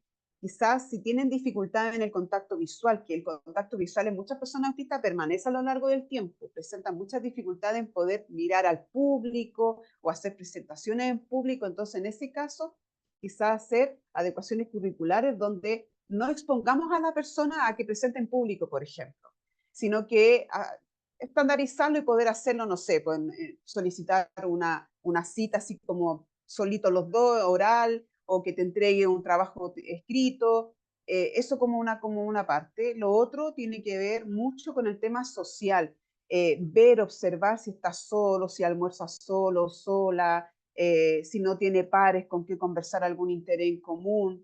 Entonces, todas esas cosas como ir verbalizándolas. Y yo siento algo muy importante que antes de que esta persona o generara algún protocolo de atención como previa, entonces ahí pudiera ya saber con anterioridad si la persona está dentro del espectro y preguntarle a ella o a él si es que le gustaría que sus pares o las demás personas supieran que él está con el diagnóstico o ella está dentro del espectro autista. Porque muchas veces también eso entrega un sentido de pertenencia. Es decir, que si la persona acepta que los demás sepan su diagnóstico, pero con una connotación, llámese un poco más amena, empática, bajo la comprensión y no bajo el estigma, muchas veces ellos se sienten súper cómodos porque se sienten como conocidos. Entonces, para los demás también van a aprender y decir, mira, ella si presenta alteraciones sensoriales, no le gusta que la toquen, entonces vamos a evitar tocarla. Mira, ella presenta dificultad en el contacto visual, así que no le vamos a insistir buscar la mirada. Y así un sinfín de actividades que uno pudiera hacer, pero así como una receta estandarizada de esto, es muy complejo porque como son todos tan diversos y todos poseen necesidades tan distintas, pero generalmente todas las personas autistas presentan dificultad en la comunicación, entonces todos nuestros ajustes tienen que ir en pro de la comunicación y presentan dificultad en la interacción con sus pares. Entonces, ahí toda nuestra atención en generar herramientas y estrategias de cómo integrarse con sus pares y cómo interactuar. Si no le gusta hacer en trabajo en grupo, ¿para qué forzarlo? O sea, todas esas cosas las podemos adecuar, quizás también conocer los intereses de los otros compañeros y ahí podemos encontrar intereses similares a esa persona y ahí poder quizás hacer un trabajo en relación a esos intereses. Entonces, son ideas nomás, ideas que yo tiro así como al aire, pero pudiesen generarse en pro de toda la presencia de dificultades que las personas presentan. Y no sé si había otra pregunta, generalmente nos mandan recomendaciones. Es que de los programas de integración no les va a servir mucho porque de los programas de integración están adaptados hacia la población infanto-juvenil. Entonces, en adulto es muy distinto el comportamiento y muy distinto en el fondo los tipos de adecuaciones que se realizan. Entonces, ahí definitivamente no hay mucho que sacar en cuanto a eso, desde los programas de integración. Súper, Jocelyn. Oye, en relación, mira que hay puras felicitaciones a Nurizada, felicitaciones, excelente presentación. Tenemos también una invitada de Panamá, Sara Medina. Qué alegría tenerte aquí en nuestro webinar. Bienvenida a todos nuestros webinars que vamos a tener durante el año también. Dice, bueno, también Patricia Moraga y también de las oportunidades de intervenciones que las personas han tenido. Claro, en relación a lo que estaba diciendo Jocelyn, ¿verdad? Mara acá dice, dejó una pregunta, dice, en pregrado ha aumentado la presencia en las mallas de la educación sobre el espectro autista. ¿Qué políticas hay en implementación para formar a los profesionales ya en ejercicio? Gran tema también. Sí, mira, desde el MinSal y desde el Mineduc, desde el MinSal ya están saliendo las primeras capacitaciones. De hecho, uno ingresa en la página del YouTube de Hospital Digital y ahí hay varias. Ahí hay varias capacitaciones con respecto a lo que es espectro autista, pero falta, siempre va a faltar porque esos webinars son cortitos, de una hora y cuarto, y en una hora y cuarto uno no va a hablar, no va a saber todo, pero por ejemplo hay ahí en una salvo yo también que hablo del cuidado inclusivo, humanizado en el contexto hospitalario. Hay otro que tiene que ver con el MChat, con las señales de alerta temprana y banderas rojas. Hay otro que tiene que ver con los instrumentos de screening, ya como los mencioné también ahí en la presentación. Y eso se está haciendo, o sea, hay que entender igual que los tiempos de la entidad gubernamental no son como yo quisiera, pero ellos funcionan muy, muy lento, por decirlo de alguna manera, y están recién sacando todo lo que son capacitaciones en el ámbito salud. En el ámbito de educación, siento que hay un poco más de herramientas, en el sentido de que hay documentos ya más antiguos también, como el decreto 170, tenemos este manual de abordaje de estudiantes dentro del espectro del año 2008, tenemos el otro documento de autismo en educación parvularia del año 2006, o sea, ya del 2006, 2008, tenemos más documentos en educación hacia atrás que en salud. Entonces, ya tenemos más documentos y también desde la superintendencia se alineó, perdón, el Mineduc, la Subsecretaría de Educación Parvularia, se unieron y realizaron también una capacitación sobre señales de alerta, porque también, o sea, en educación parvularia era inconcebible que los educadores de párvulo no conocieran las señales de alerta, siendo que ellos ven niños pequeños, lactantes, lactante mayor, lactante menor. Entonces era inconcebible que no conocieran cuáles eran las señales de alerta según grupo etario, las más frecuentes, y de cómo derivar. Entonces esa jornada se hizo con el MinSal y con la Subsecretaría de Educación Parvularia y se entregó una guía de orientaciones también, con el fin de visibilizar esa área también, que estaba muy en déficit. Y en el resto hay algunas plataformas que también se están activando con respecto a conocer la normativa vigente, también tener estrategias de apoyo conductual, que los colegios lo que más demandan son estrategias de apoyo conductual. Y ahí yo cuando voy a los colegios, porque también voy a los colegios a capacitar, cuando vamos a los colegios, lo que más decimos, nosotros no traemos una receta mágica de cocina, ¿ya? Para poder abordar una conducta tenemos que conocer el origen de una conducta, cómo se origina una conducta, para yo evitar que aparezca esa conducta, porque cuando la conducta ya aparece no hay nada que hacer que esperar que pase. Entonces la idea siempre es anticiparme y cómo yo prevengo, y ahí lo que nosotros hacemos con el equipo que trabajo, entregamos muchas herramientas de anticipación, ¿ya? Cómo usar un reloj análogo, cómo gestionar los tiempos, con el tema de cómo manejan los tiempos de espera, porque les carga formarse y cantar el himno nacional. Entonces, todas esas cosas, el tema de la figura de autoridad, de cómo respetar a un profesor, y los profesores son súper, le dan harto hincapié a que no me hace caso, no me respeta, me falta el respeto, y no es falta de respeto, es que efectivamente ellos tienen un tema con la memoria de trabajo, que lo mencioné también anteriormente, y con el tema de la falta de atención, con la inatención, y no es hacia ellos como persona, sino que es hacia en general. Entonces, eso también se tiene que entender de esa manera, que ellos procesan la información y la desarrollan de manera distinta y generan un comportamiento distinto también a lo de sus pares. Entonces, por eso es importante conocer en qué consiste la condición, y eso también lo que nosotros hacemos mucho en los colegios. Explicamos por qué se produce una conducta, cómo poder evitarla, cómo poder anticiparnos, y eso es más que nada en cuanto a formar profesionales. Pero lamentablemente enfermería como que se desliga mucho de esto. Entonces es súper doloroso ver que la enfermería delega, y lamentablemente en esto los reyes, por decirlo de alguna manera, o los actores principales de todo lo que es espectro autista son los neurólogos, psiquiatras, fonoaudiólogos, terapeutas, educadores diferenciales, si es que los psicopedagogos también en algún espacio. Ellos son como los, los másteres en todo lo que es manejo autista, y las enfermeras quedamos fuera.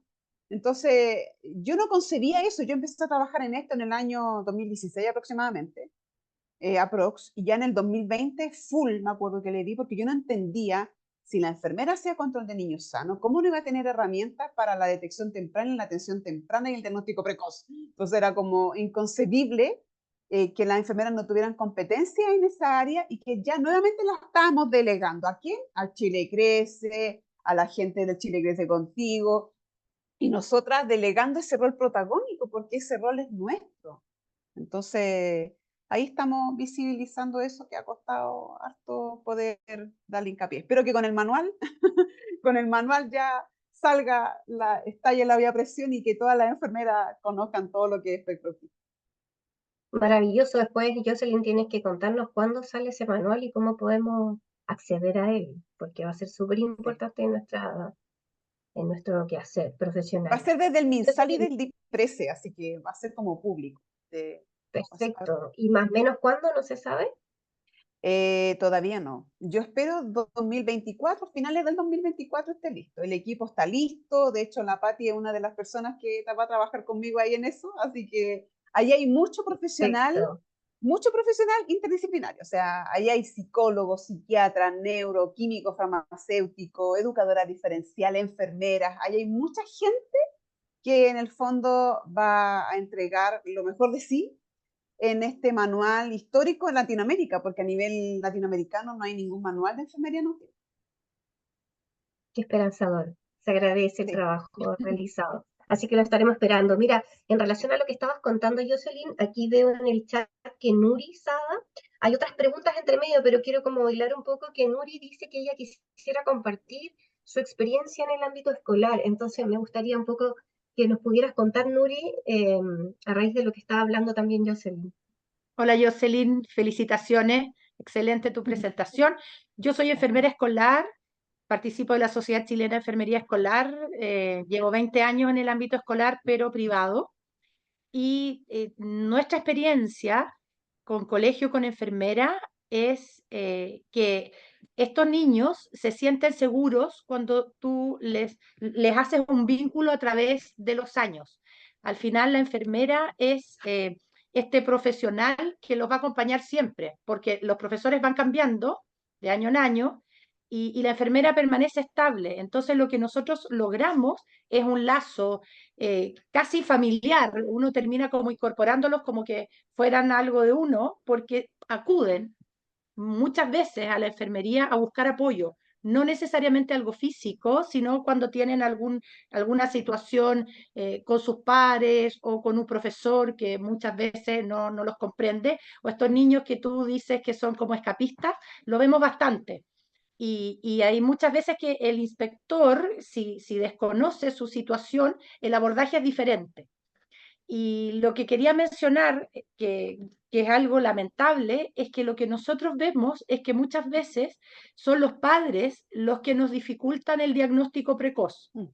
Nosotros lo que vemos a nivel escolar es que podemos ver en el preescolar indicadores que nos van guiando por ese camino, pero cuando uno trata de manifestárselo a los padres, te encuentras con una barrera enorme, muchas veces porque ellos sienten que esto puede ser como una estigmatización, pero ese sentir hace que el diagnóstico sea tardío. Y yo lo que te puedo contar desde mi ámbito es que esto generalmente se diagnostica después de los 10 años en un colegio privado de Santiago, con muchos recursos, pero son los mismos niños los que llegan a decirnos, te cuento algo, soy TEA. Y no, y es lindo por otra parte porque ellos te dicen, ahora entiendo por qué reacciono de tal forma, ahora entiendo por qué me molesta el ruido, ahora entiendo por qué salto tanto frente a un estímulo, pero nos enteramos por el alumno y a través de todos estos años para atrás, el apoderado, el padre, en vez de ser una herramienta importante para el diagnóstico, nosotros sentimos muchas veces que es una barrera. Por lo mismo que tú explicas, Jocelyn, que está estigmatizado y todo eso, pero como algo positivo, nosotros sentimos que hemos evolucionado muchísimo. Hoy día se habla, tenemos cursos a niveles de colegio, se están preparando educadores para esto, hay más personas que les interesa, no solo pensando que es un ámbito meramente de salud, sino que es algo, una condición como cualquier otra. Y a los estudiantes también se los explicamos de esa forma. Es un compañero con una condición como cualquier otro. Tú tienes diabetes, tú tienes déficit atencional, otros con epilepsia y tenemos otros niños que son del espectro. Y ellos mismos te dicen, yo soy Asperger, yo soy TEA, estoy diagnosticado, pero con niños grandes. A nivel de pequeños, lamentablemente el apoderado es el que nos hace como esta barrera. Eso quería comentarles y la importancia de crear estos vínculos, estos lazos, porque ellos te buscan, conocen esta carita, la reconocen a través de los años y te buscan y sienten como el reemplazo de tu familia dentro del colegio. Eso, un abrazo a todos y sigamos trabajando juntos. Felicitaciones, Jocelyn. Gracias. Mira, en Gracias. relación a lo último que mencionaste sobre las caras, hay un estudio, porque mucho se dice de las personas dentro del espectro son visuales, y no solamente visuales en colores fijos, sino que en rostros, en caras. Ellos distinguen mucho los rasgos faciales de las personas. Entonces, generalmente, ellos te buscan por los rasgos, no tanto por los colores o por las morfologías un poco más gruesas, por decirlo de alguna manera, sino que es más la morfología como fina, ¿ya? Eso es súper importante y ellos presentan en el fondo esa fijación, ¿ya? Con respecto a lo visual más que algo abstracto. Con respecto al cuidador, por temas de tiempo yo no puse una diapositiva que tiene que ver con el duelo de los padres al recibir el diagnóstico o la entrega de la noticia, que hay mucho desconocimiento con respecto al tema. Muchas veces la sociedad te exige a ti, como madre, como cuidadora, a recibir un diagnóstico y a empezar a funcionar. No, yo usted recibe el diagnóstico, ya no hay que hacer esto, hay que hacer todo, tú ya tienes que ir para allá, tienes que ir para acá. Y no dejan procesar la información a la mamá o al papá o al cuidador principal de la persona autista. Y detrás de un diagnóstico siempre hay rabia, impotencia, negación, incredulidad, soledad, vacío, desesperanza, miedo, temor al futuro, qué va a ser de él el día de mañana. La preocupación es constante. De hecho, hay un artículo que habla sobre la angustia y los niveles de estrés que se midieron en sangre a madres de niños dentro del espectro, se midieron niveles de cortisol y los resultados fueron que una persona cuidadora de una persona autista, sobre todo en las etapas iniciales del diagnóstico, presenta los niveles más altos que un soldado de una guerra. Imagínate este nivel de estrés continuo a lo largo del tiempo, toda la vida de esa persona autista.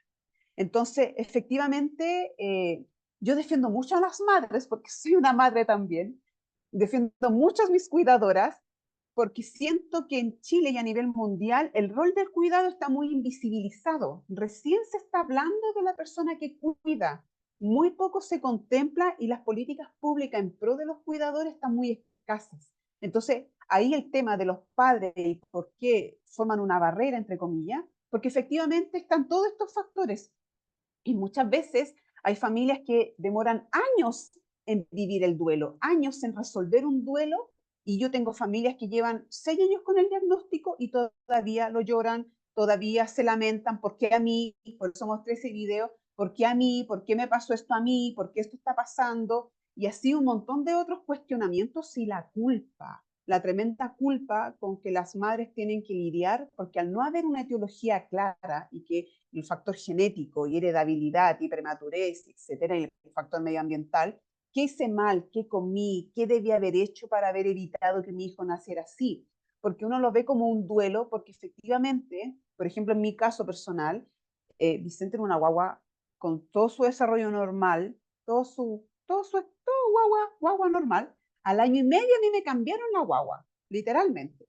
Era otra guagua, una guagua más hostil, una guagua más desafiante en su comportamiento, una guagua que empieza a presentar movimiento estereotipado, una guagua que presentaba una pataleta, la típica de los 2 años, y que era una pataleta, pero así me pegaba a mí, no quedaba nadie parado con el Vicente cuando era chico. Entonces, efectivamente, y ese proceso muchas familias lo viven y lo viven de una manera sola, sin red de apoyos. Otros lo viven acompañados, pero dentro de un núcleo donde tampoco se comprende la condición. Y muchas veces uno lo vive sola, en una tremenda soledad por el miedo al prejuicio, porque estamos en una sociedad que no es inclusiva y de hecho hay estudios que hablan que la inclusión en Chile va a ser en 50 años más. Entonces, efectivamente, nosotros estamos en una sociedad que discrimina, que prejuicia y muchas veces las madres ocultan información, es por eso. Es porque generalmente tampoco se da el espacio para que ellas puedan decir abiertamente, mira, aquí tú eres libre de que si el niño tiene una condición, lo vamos a apoyar, le vamos a entregar las herramientas necesarias, le vamos a entregar los apoyos. Quizá hay lugares en que sí se hace, pero la mayoría de los lugares no es así. La mayoría de los lugares, los colegios son ambientes hostiles para ellos, ambientes adversos, y eso lo da la explicación de que a nivel de superintendencia hay más de 5.500 denuncias emitidas, más de 170.000 estudiantes desertan del sistema escolar. Entonces, ahí tú te das cuenta que efectivamente es una brecha muy alta. El cuidado, como bien hay una pregunta por ahí sobre la importancia de la salud mental, sí, pues lo primero es generar más políticas públicas, es visibilizar el tema, es entender que la persona que cuida es una persona que también se enferma, que también tiene necesidades y que efectivamente si esas necesidades no son cubiertas por profesionales especialistas en manejo, por ejemplo, de duelo, difícilmente va a poder ser conllevada a eso. De hecho, en las orientaciones técnicas hay un documento que el que viene, todavía no sale las orientaciones, que cómo informar el diagnóstico a los cuidadores. Y nosotros solicitamos que hubiera un profesional psicólogo especialista en manejo de duelo y manejo de información, sobre todo cuando se entrega un diagnóstico. Entonces, porque velamos por eso, porque para nosotros la salud mental de los cuidadores es tan importante como la salud de las personas dentro del espectro autista. Porque si una persona está bien, puede entregar un cuidado bueno. Si una persona no está bien, lamentablemente no puede entregar un cuidado como debiese ser, un cuidado óptimo. Entonces, la idea es poder cubrir esas dos grandes áreas. El tema de escuchando ahora, o sea, desde que salió la ley. Antes nadie hablaba del rol del cuidado, de lo invisibilizado que está, de la alta tasa de suicidio que tenía una persona que cuidaba a otra en situación de dependencia, porque esas son las personas que se cuidan en Chile, las personas en situación de dependencia. Y eso aumenta mientras el autismo tenga más necesidades de apoyo, que más comorbilidad tiene, más necesidad de apoyo requiere, más demanda. Entonces, claramente ahí quedamos al debe en eso. Así una pena, pero así es. Lo único que pido a esa mamá, a ese sentarse con él y decirle, mira, yo me estoy capacitando con respecto al espectro autista, para nosotros es fundamental que nosotros tengamos una comunicación activa, que nos comuniquemos, que usted nos diga todos los intereses que tiene él, cómo es el autismo de su hijo, de su hija. Nosotros podemos apoyarlo, pero necesitamos de usted también. Yo creo que cuando una se siente así, porque también hay que entender que las madres, padres, y me incluyo, hemos tenido muchas experiencias negativas del sistema escolar en general. Yo me fui de Chile por la experiencia previa negativa. Si estoy aquí es porque pasó lo de la ley, es porque me vinculé en la parte política, en lo público, y ahí me quedé. pero yo me fui del país por eso, por el tema escolar. Yo me fui de Chile. Chile me echó por el tema escolar porque no recibían a mi hijo en ningún colegio. Entonces, hay muchas experiencias ahí. Entonces, las familias claramente van a llegar resentidas, ya llegan predispuestas, ya llegan con esta predisposición a pasarlo mal, mucha a la defensiva, pero detrás de esa defensiva hay mucha pena, mucha tristeza por la experiencia negativa, hay mucho conflicto de interés, mucha culpa, mucha rabia tras el sistema, hacia ellas mismas. Entonces, sentarse y saber en qué etapa están ellos. Si recibieron hace poco el diagnóstico, cuáles son sus redes de apoyo, si el niño está recibiendo intervención, cuál, si está recibiendo algún medicamento, cualquier reacción adversa puede presentar, que las vean como ustedes también vinculadas con ellos también, que para ellos también se sientan como protagónicos a la hora de entregar información. Eso yo podría Súper, yo sí, comentar. en relación a eso, contar muy chiquitito, yo trabajo en una unidad de rehabilitación en Urací, en el Hospital Roberto del Río, donde desde el año pasado que estamos haciendo talleres en relación a estimulación temprana para poder hacer detección precoz de estos niños con espectro autista, que son niños menores de 24 meses, ¿ya?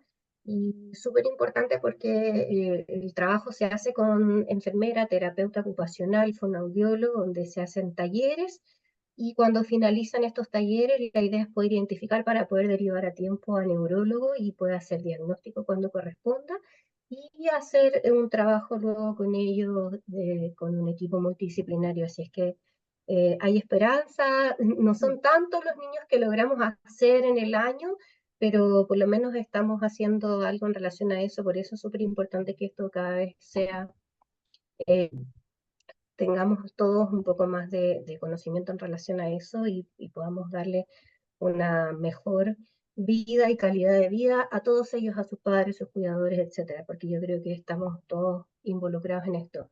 Hay una pregunta interesante que me gustaría poder hacerla, Jocelyn, acá en el chat también, que dice, ¿cómo podemos avanzar en la integración de colegas con espectro autista en los equipos de salud?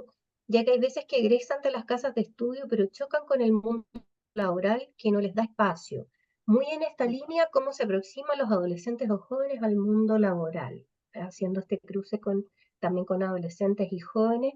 Y no sé quién estará detrás de Moto G54, pero dice que comparte la inquietud y he sido lamentablemente testigo de la poca empatía y moving que ejercen las colegas en contra de otros colegas, ¿cierto?, en el espectro autista.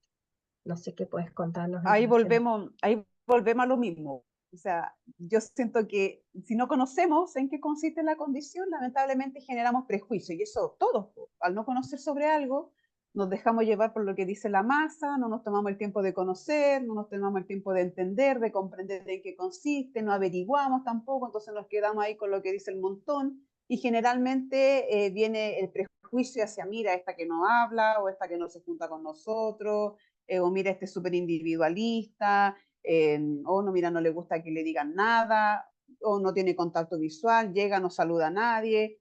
Y así empieza el prejuicio y generalmente se va generando este ambiente disruptivo con respecto a una persona. Entonces, insisto, yo creo que conocer, visibilizar, entender que en qué consiste la condición, en adulto tiene otra connotación, claramente, como lo mencioné en las señales de alerta, efectivamente conocer, solamente eso, saber, conocer, entender, aprender, educarse. Somos profesionales más encima, entonces como que siento que no debemos no saberlo. Lo otro también, en cuanto a la misma pregunta, tiene que ver con la ley. Hay una ley de inclusión laboral y esa ley nos dice, en el fondo nos mandata a que efectivamente se tienen que generar los espacios para las personas en situación de discapacidad, y eso a raíz de un estudio que hay, uno lo puede buscar en el Google, de TEA y envejecimiento, o envejecimiento y TEA, que habla sobre la persona envejecida en el autismo. Y la mayoría de las personas en situación dentro del espectro que llegan a la vejez, llegan empobrecidas e institucionalizadas porque las oportunidades laborales fueron escasas, no pudieron desarrollarse, muchos de ellos no pudieron terminar la educación superior, si bien tenían la parte cognitiva súper bien, como lo que le pasa a mi hijo, pero la principal barrera de él es la parte conductual, la parte de comportamiento, y ahí una barrera gigante. y eso le impide avanzar. Entonces ahí lo importante es la intervención multidisciplinaria, apoyarse con profesionales que sepan. Muchas veces los fármacos uno los ve como algo malo, pero lamentablemente cuando son necesarios, cuando tú agotaste todas las otras instancias, lamentablemente no hay nada más que hacer que llegar a los fármacos para que apoyen un poco en toda la intervención que uno está haciendo. No son eternos los medicamentos, pero sí pueden apoyar y en pro de mejorar la calidad de vida. Todo esto es para mejorar la calidad de vida de las personas. Es para que tengan un menor impacto, que la calidad de vida sea mejor y puedan desarrollarse y tener las mismas oportunidades que todos, pues sobre todo en el ámbito laboral. No sé si hay más preguntas. Exactamente. Mira, estaba mirando el chat y yo diría que varias de las preguntas que vienen posterior a la que hice ya las has ido contestando. Moto G54, que no sé quién será, dice, me parece espectacular que enfermería comience a informarse y a participar en la temática del autismo. Y la pregunta estaba relacionada en cómo ir incorporando al profesional de enfermería como agente de cambio, que de alguna otra forma tú también lo tocaste dentro de las preguntas que contestaste. Desde Panamá dice, ¿nos podría ampliar un poco más sobre la importancia de la salud mental? Que también lo tocaste en una de las preguntas en relación a la salud mental en el cuidador y hablaste de algunos estudios. Zenaida dice, saludos, un placer escuchar, saludos desde el sur, tan diverso, y vamos por la visibilización. Patricia, bueno, Patricia que está presente, y yo en la capacitación debe partir por sensibilización para observar estas señales que podrían anticipar conducta de una crisis. Súper importante, ¿cierto? Algo que tú también mencionabas cuando estaba exponiendo Nuri su experiencia. Y bueno, felicitaciones, Nuri dice por su trabajo, por lo que ella nos contó, ¿cierto? Mara dice lo segundo, ¿qué dice? El profesional de conducta, olvídese los demás, usted, claro, está hablando un poco de lo que ya hablamos. Nada, quisiéramos, ya que nos estamos acercando a la hora, agradecer, no sé si hay más preguntas en el público, las que han quedado presentes durante todo este webinar, ¿cierto? Queríamos recordarles también que vamos a estar teniendo diferentes webinars mensualmente para que estén atentos, nos puedan seguir en nuestro Instagram, cualquier información que necesiten enviarla a nuestro correo, infosochena, ¿cómo es? Te olvidé, infosochena@gmail.com, ahí sí. Y seguirnos en nuestras redes, como ya les decía, Instagram, Facebook y en nuestro WhatsApp, que no sé si todas las que están presentes el día de hoy están inscritas en nuestro WhatsApp, donde se está mandando bastante información para todo cursos y datos, etcétera. Recordar que tenemos cuota, ¿cierto? Nuestra cuota anual, que son 35.000 pesos, que aquellos que estén interesados, ¿cierto? Pueden mandar un currículum abreviado, cortito, ¿cierto?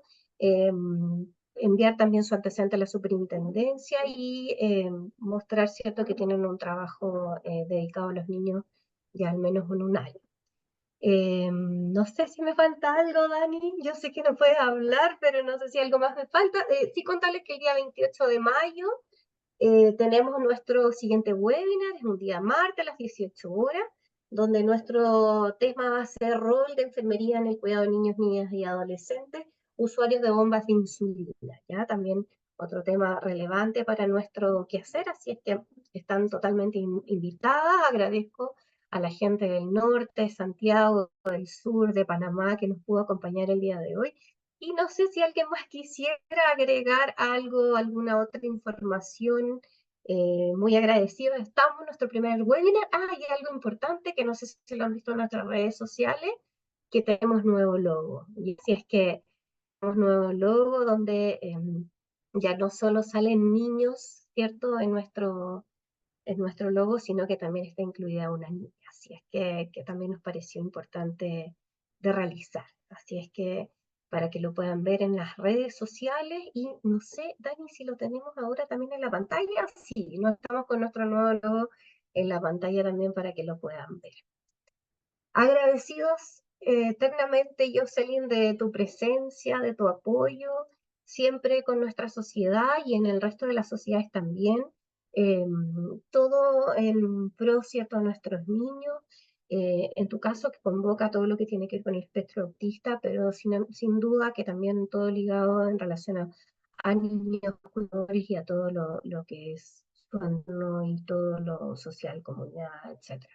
Y así es que muy, muy agradecido. No sé si Dani nos vamos a tomar una foto de rigor, que ojalá pudieran encender sus cámaras. Ahí tenemos a Camila, Sarita, creo que ya se han ido algunos participantes, pero si podemos tomarnos una fotito para poder dejar un registro de nuestro primer webinar del año 2024, van a venir otros, así que espero ver sus mismas caras. Y por supuesto que cualquier cosa, quienes se quieran incorporar, bienvenidos son. Tenemos varios beneficios que los pueden ver también en nuestra página. Así es que por ahí vemos qué rico ver sus caras, Sarita, Fernanda, Camila, Isis, la Mara por ahí que veo. Todas las fotos, ¿cómo lo hacemos? ¿A la cuenta de cuánto? De ahí, gracias Jocelyn por todo, gracias a todas, dice Caroline. Muchas gracias, dice Mara. Ojalá así sea. Isis también, muchas gracias. Parece que estamos casi, nos falta Caroline, Zenaida, y que no pude saber quién era ese teléfono que estaba ahí. ¿Quién está detrás de ese teléfono? Ahora, sonrían. Sonrían. Eso, súper. Muy agradecidas, Dani. No sé si algo más que quisiéramos. Estamos todo bien.